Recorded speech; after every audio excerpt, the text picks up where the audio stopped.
Hey guys, welcome back to moto blitz. Yes, അപ്പോൾ നമ്മൾ കഴിഞ്ഞ വീഡിയോയിൽ പറഞ്ഞ പോലെ തന്നെ ഒഫീഷ്യലി നമ്മൾ സ്കൂട്ടർ സീരീസ് സ്റ്റാർട്ട് ചെയ്യുകയാണ്. അതിൻ്റെ ഭാഗമായിട്ട് നമ്മൾ ഫസ്റ്റ് വീഡിയോയിൽ ഇൻട്രൊഡ്യൂസ് ചെയ്യാൻ പോകുന്നത് ഡിയോ 125 ആണ്. അതെ, ഇന്ത്യയിൽ ഏറ്റവും കൂടുതൽ വിറ്റ് പോകുന്ന ഹോണ്ടയുടെ വാഹനങ്ങളിൽ ഒരെണ്ണം. ഏറ്റവും കൂടുതൽ വിറ്റ് പോകുന്നത് നമുക്കറിയാം ആക്റ്റീവയാണ്. അതുപോലെ തന്നെ അതിൻ്റെ ആൻസസ്റ്ററായിട്ട് വരുന്ന ഡിയോ 125 ആണ് ഇന്ന് നമ്മുടെ വീഡിയോയിൽ കാണാൻ പോകുന്നത്. അപ്പോൾ നമുക്ക് അതിൻ്റെ വിശേഷങ്ങളിലേക്ക് കിടക്കാം. സ്കൂട്ടർ സീരീസിനൊപ്പം നമ്മളൊരു പുതിയ 2 സീരീസും കൂടെ സ്റ്റാർട്ട് ചെയ്യുന്നുണ്ട്. ഒന്ന് നമ്മൾ ആക്സസറി വീഡിയോസിൻ്റെ ഒരു സീരീസ് പ്ലാൻ ചെയ്യുന്നുണ്ട്. ഇപ്പോൾ ബലീനോയിൽ നമ്മൾ കുറച്ച് മോഡിഫിക്കേഷൻസ് ചെയ്യുമെന്ന് പറഞ്ഞിരുന്നു. അപ്പോൾ അലോയ് ഫിറ്റ് ചെയ്യുന്നതും അങ്ങനെ മറ്റ് സ്പോയിലേഴ്സ് അങ്ങനത്തെ എക്സ്ട്രാ ആക്സസറീസ് ഫിറ്റ് ചെയ്യുന്നതിൻ്റെ ഒരു വീഡിയോ നമ്മൾ ചെയ്യുന്നുണ്ടായിരിക്കും. പിന്നെ അതുപോലെ തന്നെ ഒരു ആൽക്കഹോളിക് സീരീസും സ്റ്റാർട്ട് ചെയ്യാൻ പോവാണ്. അതായത് എൻട്രി ലെവൽ ബൈക്സായ MT, V3, ഡ്യൂക്ക് അങ്ങനത്തെ ബൈക്സിൻ്റെയൊക്കെ മൈലേജ് എത്രയാണെന്നുള്ളത് നമ്മൾ റിയൽ ടൈം ടെസ്റ്റ് ചെയ്യുന്നതായിരിക്കും. അപ്പോൾ ഇതൊന്നും മിസ്സാവാതിരിക്കാനായിട്ട് ചാനൽ ഇപ്പോൾ തന്നെ സബ്സ്ക്രൈബ് ചെയ്തേക്കുക. അപ്പോൾ നമുക്ക് ഡിയോയുടെ വിശേഷങ്ങളിലേക്ക് കിടക്കാം. ഈ മോഡൽ ഡിയോ വരുന്നത് ജൂണിൽ ഡെലിവറി എടുത്തൊരു വണ്ടിയാണ്. ഇത് കൊച്ചിയിൽ നിന്ന് ഡെലിവറി എടുത്ത വണ്ടിയാണ്. അന്ന് നമ്മൾ എടുക്കുമ്പോൾ ഓൺ റോഡ് പ്രൈസ് ഒരു 1.7 lakhs ഒക്കെ ആയിരുന്നു റേറ്റ് വന്നുകൊണ്ടിരുന്നത്, 1,07,000 രൂപ. ഇപ്പോൾ ഓൺ റോഡ് പ്രൈസ് ഒരു 1.9 lakhs ഒക്കെ, 1,09,000 രൂപയ്ക്ക് അടുത്ത് നമുക്ക് റേറ്റ് വരുന്നുണ്ട്. അത് ഹോട്ട് സെല്ലിംഗ് ആയിട്ട് ഇപ്പോഴും പോയിക്കൊണ്ടിരിക്കുന്ന ഒരു മോഡലിൽ ഒരെണ്ണമാണ്. നമ്മുടെ പഴയ മോഡലായ ഹോണ്ട ഗ്രാസിയ ഡിസ്കണ്ടിന്യൂ ചെയ്തിട്ട് ഡിയോ 125ലേക്ക് റീലോഞ്ച് ചെയ്യുമായിരുന്നു ഹോണ്ട ചെയ്തത്. അവരുടെ എക്കാലത്തെയും വിറ്റ് പോയിക്കൊണ്ടിരിക്കുന്ന വണ്ടികളിലൊന്നായ ആക്റ്റീവയും ഡിയോ 125, അങ്ങനെ മൊത്തം 4 വണ്ടികളാണ്. 110 ആക്റ്റീവ, 125 ആക്റ്റീവ, ഡിയോ 110, ഡിയോ 125, അങ്ങനെ 4 വണ്ടികളിലാണ് ഇപ്പോൾ ഹോണ്ടയ്ക്ക് മാർക്കറ്റിൽ അവൈലബിൾ ആയിട്ടുള്ള വണ്ടികളുള്ളത്. ഗ്രാസിയ ഡിസ്കണ്ടിന്യൂ ചെയ്തതിന് ശേഷം ഡിയോയിലേക്ക് ഡിയോ 125 ആയിട്ട് അവതരിപ്പിച്ചപ്പോൾ എന്തൊക്കെ മാറ്റങ്ങളാണ് വന്നതെന്ന് നമുക്കറിയാൻ അങ്ങനെ നോക്കാം. അപ്പോൾ ഈ വണ്ടി വരുന്നത് സ്റ്റാൻഡേർഡ് വേരിയൻ്റ് ആണ്. ഒരു വേരിയൻറ്റും കൂടെ, എക്സ്മാർട്ട് വേരിയൻറ്റും കൂടെ നമുക്ക് ഡിയോ 125 അവൈലബിൾ ആണ്. അതിന് കീലെസ് എൻട്രി, ഡിസ്ക് ബ്രേക്സ് അങ്ങനത്തെ കുറച്ച് ആഡ് ഓൺസ് അവൈലബിൾ ആണ്. പക്ഷേ ഈ വണ്ടിക്ക് അങ്ങനത്തെ ഫീച്ചേഴ്സ് ഒന്നും വരുന്നില്ല. എന്തായാലും കുറച്ച് ചേഞ്ചസ് നമുക്ക് പുതിയതായിട്ട് ഈ വണ്ടിയിലുണ്ട്. അതെന്തൊക്കെയാണെന്ന് നമുക്ക് വേഗം നോക്കാം. ആദ്യം തന്നെ നമുക്ക് വണ്ടിയുടെ ഫ്രണ്ട് ലുക്കിൽ നിന്ന് തന്നെ തുടങ്ങാം. ആ വണ്ടി കാണുമ്പോൾ തന്നെ ഈ സ്ട്രൈക്കിംഗ് ആയിട്ടുള്ള DRLs ആണ് നമുക്ക് ആദ്യം തന്നെ നോട്ടീസ് ചെയ്യുക. ഇത് ആക്ച്വലി ഡേ ടൈമിൽ അത്ര വിസിബിലിറ്റി ഒന്നും ഇല്ലെങ്കിലും ഒരു റിഫ്ലക്ടർ കം LED സെറ്റപ്പാണ് ഇതിൻ്റെ അകത്ത് വരുന്നത്. നമുക്കങ്ങനെ കാർസിലൊക്കെ കാണുന്ന പോലെ അങ്ങനെ തെറിച്ച് നിൽക്കത്തൊന്നുമില്ല. ജസ്റ്റ് ലിറ്റപ്ഡ് ആണോ എന്ന് ചോദിച്ചാൽ അതെ, അങ്ങനെ മാത്രമേ നമുക്ക് പറയാൻ പറ്റുള്ളൂ. പിന്നെ നല്ല മാസീവായിട്ടുള്ള എഡ്ജസും കുറേ പാനൽസും അങ്ങനെ മസ്കുലാർ ലുക്ക് തരുന്ന ഒരു ഫ്രണ്ട് സെക്ഷനാണ്. അതിൻ്റെ അകത്ത് നമുക്ക് ഹാലോജൻ ഇൻഡിക്കേറ്റേഴ്സ് കാണാം, ഒരു പ്രൊജക്ടർ സെറ്റപ്പ്, ഹെഡ്ലൈറ്റ്സ് കാണാം. അതിനകത്താണെങ്കിലും കുറേ റിഫ്ലക്റ്റേഴ്സ് ആൻഡ് കുറച്ച് നല്ല LED ലിറ്റപ്പ് സെറ്റപ്സ് ഒക്കെ ഇതിനകത്ത് കാണാൻ പറ്റുന്നുണ്ട്. പിന്നെ നമുക്ക് സൈഡിൽ നോക്കിക്കഴിഞ്ഞാൽ ഒരുപാട് പാനൽസ് ഇൻട്രൊഡ്യൂസ് ചെയ്തിട്ടുണ്ട്. വണ്ടീനെ കുറച്ചും കൂടെ സ്റ്റൈലിഷ് ആൻഡ് സ്പോർട്ടി ലുക്ക് വരാനായിട്ട് അത് ഹെൽപ്പ് ചെയ്യുന്നുണ്ട്. നല്ല തെറിച്ച് നിൽക്കുന്ന അടിപൊളിയായിട്ടുള്ള ഗ്രാഫിക്സ് ആണ് വണ്ടിയിൽ വരുന്നത്. റെഡ് കളർ ആക്ച്വലി എനിക്ക് ഭയങ്കര ഇഷ്ടപ്പെട്ടു.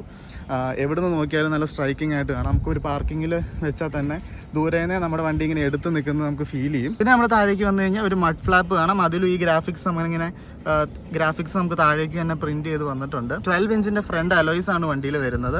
പിന്നെ നമുക്ക് ടെലിസ്കോപ്പിക് സസ്പെൻഷൻ കാണാം. സസ്പെൻഷൻ്റെ കാര്യം പറയുമ്പോൾ അത്യാവശ്യം സോഫ്റ്റ്വെയർ സൈഡിലുള്ള സസ്പെൻഷനാണ്. എന്നാലും അങ്ങനെ ബുദ്ധിമുട്ടുകളൊന്നും ഫീൽ ചെയ്യുന്നില്ല. ബംപ്സ് ഒക്കെ ചാടുമ്പോഴാണെങ്കിലും നമുക്ക് നല്ല കംഫർട്ട് തരുന്ന രീതിയിലുള്ള ഒരു സസ്പെൻഷൻ സെറ്റപ്പാണ്. നല്ല രീതിയിൽ അത്യാവശ്യം നല്ല ലെങ്തുള്ള ട്രാവലുള്ള ഒരു സസ്പെൻഷനാണ്. ഇതിൻ്റെ സൈഡിലൊന്നും അങ്ങനെ ഇഷ്യൂസ് പറയാനായിട്ട് എനിക്ക് ഫീൽ ചെയ്തില്ല. നല്ല കംഫർട്ടബിൾ ആയിട്ടുള്ള ഒരു സസ്പെൻഷൻ സെറ്റപ്പ് തന്നെയാണ്. സൈഡിലേക്ക് വന്നു കഴിഞ്ഞാൽ നമുക്ക് ബ്രേക്കിൻ്റെ സെക്ഷനിലാണ് എനിക്ക് ഏറ്റവും കൂടുതൽ പോരായ്മയായിട്ട് തോന്നിയത്. അതായത് ഈ വണ്ടിക്ക് ഡിസ്ക് ബ്രേക്ക് വരുന്നില്ല, പകരം ഒരു കോംബി സിസ്റ്റമാണ് വരുന്നത്. ഇപ്പോഴും ഡ്രം ബ്രേക്കിൽ ഇൻട്രൊഡ്യൂസ് ചെയ്യുന്നൊരു വണ്ടിയാണിത്.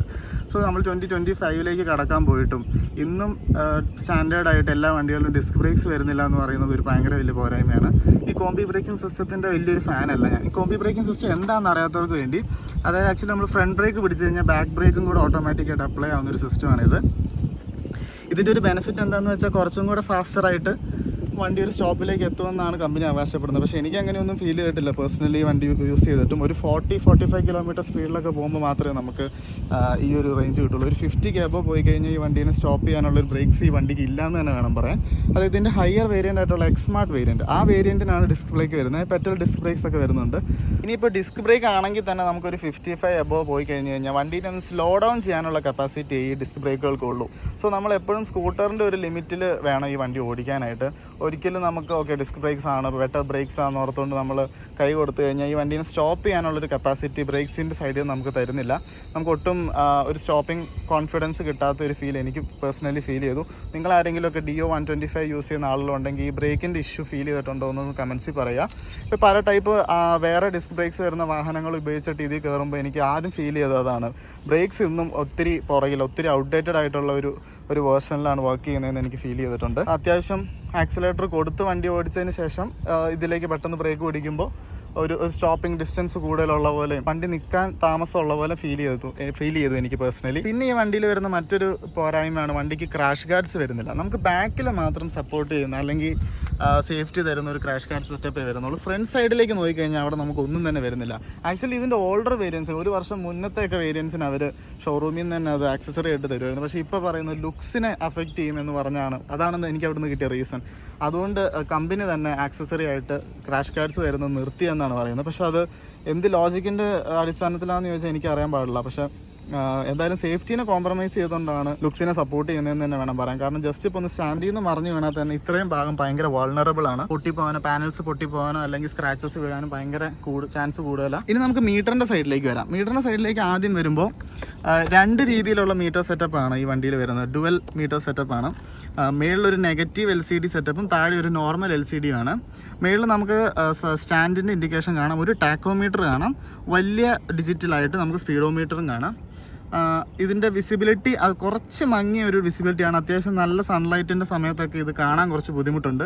അതേസമയം ഈ നെഗറ്റീവ് അല്ലാത്ത നോർമൽ LCD ആണെങ്കിൽ നല്ല വിസിബിലിറ്റി ഉണ്ട്. നമുക്ക് ഇപ്പോൾ തന്നെ നമുക്ക് നോക്കിക്കഴിഞ്ഞാൽ ഇതിൻ്റെ ഒരു ഡിഫറൻസ് ക്യാമറ തന്നെ കാണാൻ പറ്റുമെന്ന് വിശ്വസിക്കുന്നു. ഇത് നമുക്ക് കുറച്ചും കൂടെ ക്ലിയർ ആയിട്ട് കാണാം ഈ നോർമൽ ഡിസ്പ്ലേ. ഇത് കുറച്ചും കൂടെ മങ്ങിയിട്ടൊരു സെറ്റപ്പാണ്. പിന്നെ മേളിൽ നമുക്ക് എക്കോ ലൈറ്റിംഗ് മോഡ്സ് കാണാം. അതായത് നമ്മൾ ആക്സിലേറ്റർ ഇപ്പോൾ കൊടുക്കുന്നതനുസരിച്ച് വണ്ടി എക്കണോമിയിലാണ് പോകുന്നതെങ്കിൽ 3 ഗ്രീൻ ലൈറ്റ്സ് കത്തും. അതായത് ഒരു 40 റേഞ്ചിലൊക്കെ ആ ഒരു ലൈറ്റ്സ് നമുക്കിങ്ങനെ കാണാൻ പറ്റും. അതിനുശേഷം അതായത് എക്കണോമി റേഞ്ചിന് നമ്മൾ വിട്ടുപോയി കഴിയുമ്പോൾ ലൈറ്റ്സും ഫെയ്ഡായി പോകും. വീണ്ടും നമ്മുടെ ആക്സിലേറ്റർ കുറയ്ക്കുമ്പോൾ അത് ലിറ്റപ്ഡ് ആവും. സോ അതൊരു നല്ല ഫീച്ചറായിട്ട് എനിക്ക് തോന്നി. നമ്മൾ മൈലേജ് കോൺഷ്യസ് ഒക്കെ ആയിട്ടാണ് വണ്ടി ഓടിക്കുന്നതെങ്കിൽ നമുക്ക് പെട്ടെന്ന് തന്നെ നമ്മൾ എക്കണോമിയിലാണ് പോകുന്നതെന്ന് പെട്ടെന്ന് നമുക്ക് തിരിച്ചറിയാൻ പറ്റും. പിന്നെ നമുക്കൊരു ഹൈ പാസിൻ്റെ ഇൻഡിക്കേഷനും കാണാം. പിന്നെ ഇൻഡിക്കേറ്റേഴ്സിൻ്റെ കാണാം. റൈറ്റ്, ഇൻഡിക്കേറ്റേഴ്സിൻ്റെ ബസർ നമ്മൾ എക്സ്ട്രാ ആക്സസറി ആയിട്ട് ഷോറൂമിൽ നിന്ന് ആഡ് ചെയ്തതാണ്, അത് വരുന്നില്ല. താഴത്തെ ഡിസ്പ്ലേയിൽ എന്തൊക്കെയുണ്ടെന്ന് നോക്കി കഴിഞ്ഞ് കഴിഞ്ഞാൽ നമുക്ക് ടൈം കാണാം, പിന്നെ നമ്മുടെ ഓഡോമീറ്റർ കാണാം, പിന്നെ ഫ്യൂൽ ഇൻഡിക്കേഷൻസ് കാണാം. ഈ ബട്ടൺ യൂസ് ചെയ്ത് നമ്മൾ മൂവ് ചെയ്യുമ്പോൾ ട്രിപ്പ് 1 കാണാം. ഇൻസ്റ്റൻറ്റേനിയസ് മൈലേജ് ആണിത്. വണ്ടി ഓടുമ്പോൾ നമുക്ക് കറണ്ട് മൈലേജ് എത്രയാണെന്ന് ഈ സെക്ഷനിൽ നമുക്ക് കാണിച്ചു തരും. പിന്നെ ആവറേജ് മൈലേജ് ഇപ്പോൾ ഈ വണ്ടി കിട്ടുന്നത് 50 കിലോമീറ്റേഴ്സ് 49.2 ആണ് ആവറേജ് മൈലേജ് കാണിക്കുന്നത്. ഇത് സിറ്റിയിലെ മൈലേജ് ആണ് കേട്ടോ. എങ്ങനെ പോയാലും നമുക്കൊരു ഓൾമോസ്റ്റ് 60 ക്ലോസ് ടു 60 ഒക്കെ നമുക്ക് കിട്ടും. ഈ വണ്ടി കൂടുതലും സിറ്റിയിൽ യൂസ് ചെയ്യുന്നതുകൊണ്ടാണ് ഈ മൈലേജ്. പിന്നെ നമുക്ക് ടാങ്ക് റേഞ്ച് കാണിക്കും, ഫ്യൂവലിൻ്റെ എത്ര ഫ്യൂവൽ മിച്ചമുണ്ട് അതിനനുസരിച്ച് വണ്ടീന് എന്തോരം ദൂരം ഓടും എന്നുള്ളത് കാണിക്കും. പിന്നെ ഒരു സർവീസ് വാർണിംഗ് ഇൻഡിക്കേറ്റർ കാണാം. അതൊക്കെയാണ് മീറ്ററിൻ്റെ സൈഡിൽ നിന്ന് വരുന്ന കാര്യങ്ങൾ. ഇനി താഴത്തേക്ക് വന്നു കഴിഞ്ഞാൽ നമുക്ക് കാണാൻ കഴിയുന്ന ഒരു സ്റ്റോറേജ് കമ്പാർട്ട്മെൻ്റ് ആണ്. ഇത് ആക്ച്വലി ഓപ്പൺ ആയിട്ട് സ്റ്റോറേജ് കമ്പാർട്ട്മെൻ്റ് ആണ്. എനിക്കിത് അത്ര യൂസ്ഫുൾ ആയിട്ട് ഫീൽ ചെയ്തില്ല. കാരണം ഒന്ന്, ഇതിൻ്റെ ഒരു കട്ട്സ് കണ്ടോ, കട്ട് ചെയ്തത് താഴെ വരെ ഈ ബോഡി പാനൽ പോയിട്ടുണ്ട്. ഇത് ആക്ച്വലി ഇവിടം വരെ ഇങ്ങനെ ഫില്ല് ചെയ്തിരിക്കുന്ന ഒരു അവസ്ഥയായിരുന്നെങ്കിൽ നമുക്ക് വിശ്വസിച്ചതിനകത്ത് സാധനങ്ങൾ വെക്കായിരുന്നു. ആക്ച്വലി ഗ്രാസിയയിൽ വന്നുകൊണ്ടിരുന്നു കുറച്ചും കൂടെ ക്ലോസ് ചെയ്യാൻ പറ്റുന്ന ഒരു കമ്പാർട്ട്മെൻറ്റ്. അതൊരു വാട്ടർ പ്രൂഫ് സെറ്റപ്പ് ഒക്കെ ആയിരുന്നു. അതിൻ്റെ ഒരു ഇഷ്യൂ എന്ന് പറഞ്ഞു കഴിഞ്ഞാൽ കൈ ഇട്ടിട്ട് ഇങ്ങനെ എടുക്കുമ്പോൾ ഈ എഡ്ജസ് കുറച്ച് ഷാർപ്പായിരുന്നു. അപ്പോൾ തൊലി പോകാനുള്ള ചാൻസ് അതെനിക്ക് ഇടയ്ക്കിടയ്ക്ക് ഫീൽ ചെയ്തിട്ടുണ്ട്. പെട്ടെന്ന് നമ്മൾ കൈ എടുക്കുകയാണെങ്കിൽ അതേ തട്ടി തൊലി പോകുന്നു. ഇതിനാ ഇഷ്യൂ ഇല്ലെങ്കിൽ പോലും സേഫ്റ്റിയുടെ കാര്യത്തിൽ ഒട്ടും തന്നെ ശ്രദ്ധിക്കാത്തൊരു ഡിസൈനാണ്. ഇതിനകത്ത് ഇപ്പോൾ നമുക്ക് വിശ്വസിച്ച് മൊബൈൽ പോലും ഇടാൻ പറ്റില്ല. നമുക്ക് വാല്യുബിൾ അല്ലാത്ത എന്തെങ്കിലും ഒരു സാധനം കൊണ്ട് നടക്കാം, അത്രേ പറയാൻ പറ്റുള്ളൂ. പിന്നെ നമുക്ക് ഒരു പാഴ്സൽ ട്രേ ഹുക്ക് കാണാം. ഇത് ഫോൾഡബിൾ ആണ് സൈഡിലേക്ക്. ആക്ച്വലി ഇതും കൊള്ളാം. ഇതും നല്ലൊരു ഫീച്ചറാണ്, നമുക്ക് ആവശ്യമില്ലാത്തപ്പോൾ യൂസ് ചെയ്യാം. പിന്നെ നമുക്ക് ഈ സൈഡിലേക്ക് വന്നാൽ ഫ്യൂൽ ലിഡ് ഓപ്പൺ ചെയ്യാനും സീറ്റ് ഓപ്പൺ ചെയ്യാനും കീയുടെ സെക്ഷനും കാണാം. ഇത് കീ ഹോൾ ലോക്ക് ചെയ്ത് വെക്കാനുള്ള പ്രൊവിഷനാണ്. ഇനി താഴേക്ക് വന്നു കഴിഞ്ഞാൽ നമുക്ക് ഇവിടെയും ഒരു പാഴ്സൽ ഹുക്ക് കാണാം. ഇതും നമുക്ക് ഫോൾഡ് ചെയ്ത് വെക്കാൻ പറ്റുന്ന ടൈപ്പാണ്. ഈ മാറ്റ് നമ്മൾ എക്സ്ട്രാ ആക്സസറി ആയിട്ട് ചെയ്തത്. ഇത് അത്യാവശ്യം ക്വാളിറ്റി ഉണ്ട്. പിന്നെ ഇതിൻ്റെ അടിയിലാണ് ബാറ്ററി വരുന്നത്. ബാറ്ററി വോൾട്ട് അതിൻ്റെ അടിയിലാണ്. ഈ ഫ്രണ്ട് ഏരിയയുടെ ഒരു സ്പേസ് എത്രത്തോളം ഉണ്ടെന്ന് ചോദിച്ചു കഴിഞ്ഞാൽ ഒരു 6 ഫീറ്റ് ഉള്ള ഒരാൾക്ക് അത്യാവശ്യം കൺജസ്റ്റഡ് ആയിട്ട് ഫീൽ ചെയ്യും. യൂ ടേൺ എടുക്കുമ്പോഴൊക്കെ കാല് ഹാൻഡിൽ തട്ടുന്നൊരു പ്രശ്നമുണ്ട്. കാരണം ഈ ഹാൻഡിൽ ബാർ കുറച്ചും കൂടെ താഴേക്ക് ഫോൾഡ് ചെയ്ത് നിൽക്കുന്ന ഒരു അവസ്ഥയിലാണ്. ആക്സസ് പോലത്തെ വണ്ടികൾക്കൊന്നും ആ ഒരു ഇഷ്യൂ എനിക്ക് ഫീൽ ചെയ്യും. ഹാൻഡിൽ ബാർ കുറച്ചും കൂടെ റേസ്ഡ് ആണ്. ടോർക്ക് അങ്ങനത്തെ വണ്ടികൾക്കൊന്നും അതില്ല. പക്ഷേ ഈ വണ്ടിക്ക് ഹൈറ്റ് ഉള്ള ആളുകൾക്ക്, അല്ലാത്തൊരു നോർമൽ ഹൈറ്റ് ഉള്ളവർക്ക് പ്രശ്നമില്ല. ഇനി ഇതിൻ്റെ അകത്ത് എല്ലാവർക്കും ഡൗട്ടുള്ള ഒരു ചോദ്യമാണ്, $1 million ക്വസ്റ്റ്യൻ. ഈ വണ്ടിയിൽ ഗ്യാസ് ഊറ്റി കൊണ്ടുപോകാൻ പറ്റുമോ ഇല്ലയോ? ഈ സ്പേസ് കണ്ടു കഴിഞ്ഞാൽ നമുക്ക് തോന്നും ഗ്യാസ് ഊറ്റിയൊക്കെ അക്കമ്പനി ചെയ്യാനുള്ളൊരു സ്പേസ് ഉണ്ടല്ലോ, കയറ്റാൻ പറ്റുമെന്നൊക്കെ. പക്ഷേ ആൻസർ ഈസ് നോ. നമുക്ക് ഇതിനകത്ത് ഗ്യാസ് ഊറ്റി കൊണ്ടുപോകാൻ പറ്റില്ല. മോഡേൺ സ്കൂട്ടേഴ്സിൻ്റെ ഒരു ഇഷ്യൂ ആണ്. എവല്യൂഷൻ സംഭവിച്ച് യൂട്ടിലിറ്റി കുറഞ്ഞു എന്ന് വേണം പറയാനായിട്ട്. എന്തായാലും ഇതിൻ്റെ അകത്ത് ഇപ്പോൾ നമ്മൾക്ക് കൺജസ്റ്റ് ചെയ്ത് വെക്കാൻ നോക്കിയാൽ തന്നെ ഈ പോർഷൻ നോക്കിയാൽ കാണാം നല്ല പെയിൻറ്റഡ് ആയിട്ടുള്ളൊരു പാനലാണ്. സോ ഗ്യാസ് ഊറ്റിയുടെ ടോപ്പ് വശം ഇവിടെ തട്ടി പെയിൻറ്റ് പോകാനുള്ള ചാൻസ് നല്ലപോലെ കൂടുതലാണ്. സോ നമ്മൾ അങ്ങനെ കൺജസ്റ്റ് ചെയ്ത് കയറ്റാൻ നോക്കിയാൽ തന്നെ നമുക്ക് ഇവൻച്വലി നല്ല ഡാമേജ് പറ്റും. സോ അങ്ങനത്തെ പരിപാടി ചെയ്യാതിരിക്കുമായിരിക്കും നല്ലത്. ഇപ്പോഴത്തെ വണ്ടികളൊന്നും കാസുവിറ്റി ഫ്രണ്ട്ലി അല്ല എന്ന് വേണം തന്നെ പറയാൻ. ഇനി സീറ്റ്സിൻ്റെ സൈഡിലേക്ക് വന്നു കഴിഞ്ഞാൽ വളരെ ഷോർട്ടായിട്ടുള്ള ഡിസ്റ്റൻസിന് വേണ്ടിയാണല്ലോ സ്കൂട്ടേഴ്സ് ഡിസൈൻ ചെയ്തേക്കുന്നത്. ആ പർപ്പസ് ഈ സീറ്റുകൾ സെർവ് ചെയ്യുന്നുണ്ട്. ഇത് നമ്മൾ സീറ്റ് കവർ എക്സ്ട്രാ ചെയ്തതാണ്. ഇതിൻ്റെ അടിയിലാണ് നോർമൽ സ്റ്റോക്ക് വരുന്ന സീറ്റ് വരുന്നത്.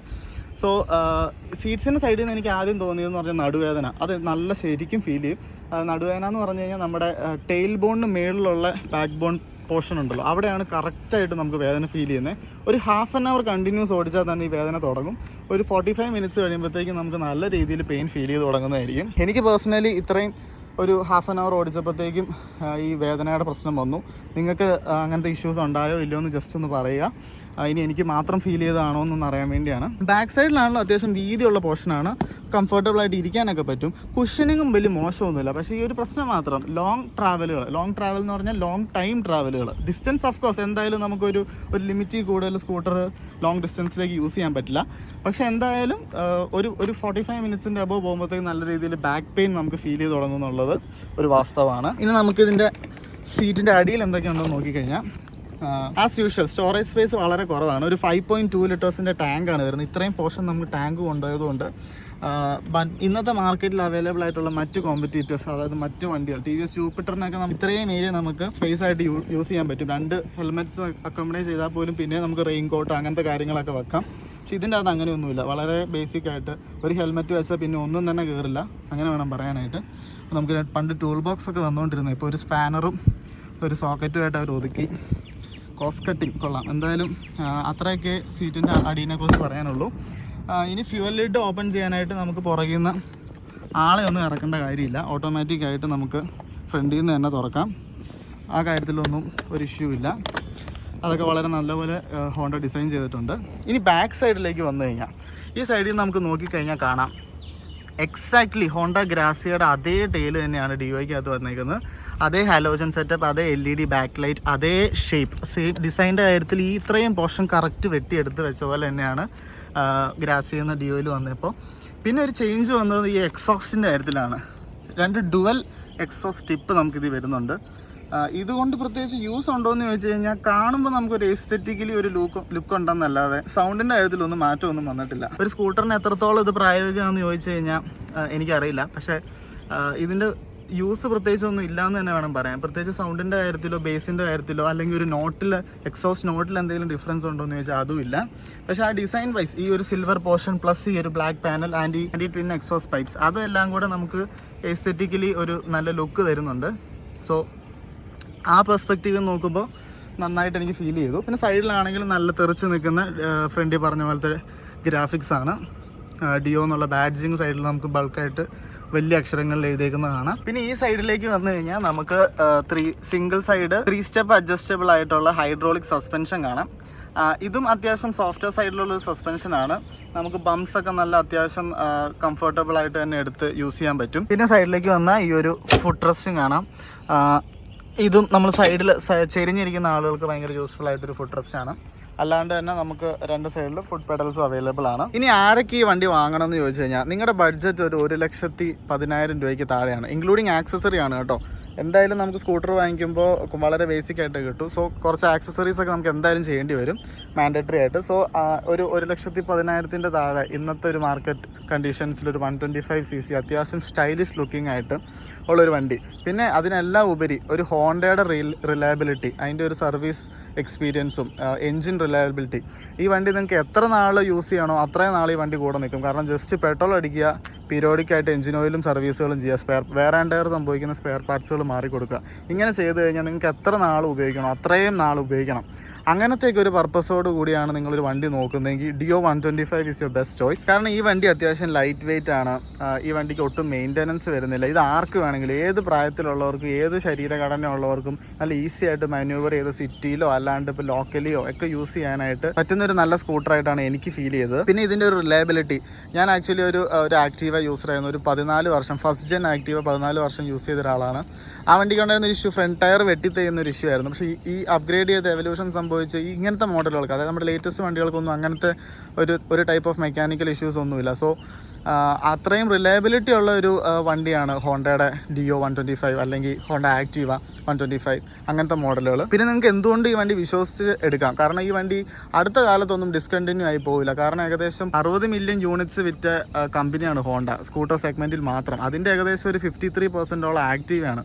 സോ അത്രയധികം വണ്ടികൾ നമ്മുടെ നിരത്തുകളിലൂടെ ഇങ്ങനെ ഓടി നടക്കുന്ന ഒരു കാലത്താണ് നമ്മളിന്ന് ജീവിക്കുന്നത്. സോ ഈ വണ്ടിയുടെ ഒരു റിലയബിലിറ്റിനെ കുറിച്ച് പറയാനായിട്ട് ഇതിലും വലിയൊരു എക്സാമ്പിൾ കാണിക്കണമെന്ന് എനിക്ക് തോന്നുന്നില്ല. പിന്നെ നിങ്ങൾ ഈ വണ്ടി അത്രയും ഇൻറ്റൻസ് ആയിട്ട് എടുക്കാൻ ആഗ്രഹിക്കുന്നുണ്ടെങ്കിൽ I would suggest go for the disc brake variant. കാരണം എനിക്കതാണ് കുറച്ചും കൂടെ ഇഷ്ടപ്പെട്ടത്. അപ്പോൾ അതൊക്കെ തന്നെയായിരുന്നു ഇന്നത്തെ ഈ വീഡിയോ നിങ്ങൾക്ക് യൂസ്ഫുൾ ആയെന്ന് വിശ്വസിക്കുന്നു. മറ്റൊരു വീഡിയോ ആയിട്ട് കാണുന്നവരേക്കും ബൈ.